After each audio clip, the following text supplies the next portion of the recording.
في النهار الإلكتروني اليوم نرصد لكم دوام جميع الطلبة بالمراحل الدراسية المختلفة من الروضة لحد الثانوي. حركة المرور إلى الآن انسيابية، باقي لهم تقريباً ربع ساعة ويطق الجرس. معي الحين هني ولية أمر، أبي أسألك عن البصمة الثانية، الحين موعدها أوكي ولا بتأخرين؟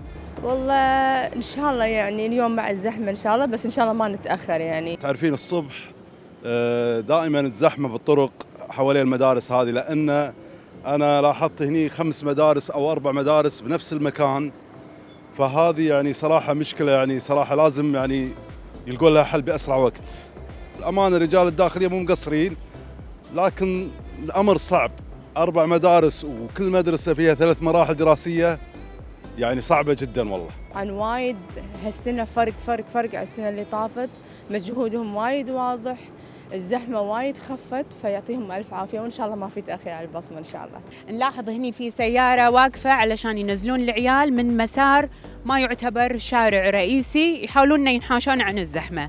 أما هني إذا انتقلنا حق الشارع الرئيسي نشوف إن العملية جدا انسيابية وقاعد تمشي ومنظمة. أنا الحين قاعد أشوف قدامي وراي حاطين سياج علشان ينظمون عملية الدخول والخروج ويصير في انسيابية بالمرور. من السيارة تعدي على قولتهم تعدي الحاجز، خلاص تسكر على السيارة اللي وراها. نحاول يا ناس قدر المستطاع أن نلتزم بالأنظمة ونلتزم بالتعليمات علشان ما نوصل لدرجة الاختناق المروري.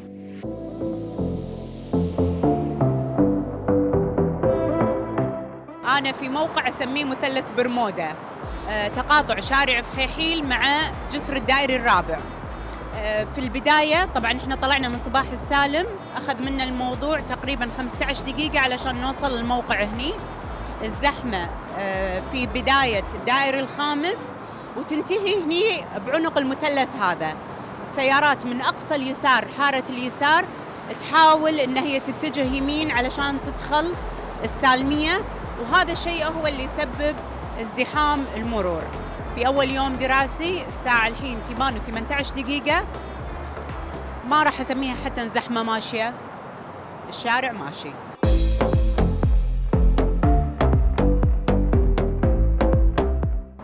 في هذه النقطة مخرج السالمية لفحيحيل باتجاه مدينة الكويت، هني في اختناق مروري، بس يعتبر اختناق مروري بسيط، وأنا قاعدة أشوف السبب إن في تعطل سيارة قدام، وكان في وراء مخالفات لسيارتين، وأعتقد سبب المخالفة إنهم ماشيين على حارة الأمان الجهة اليمين.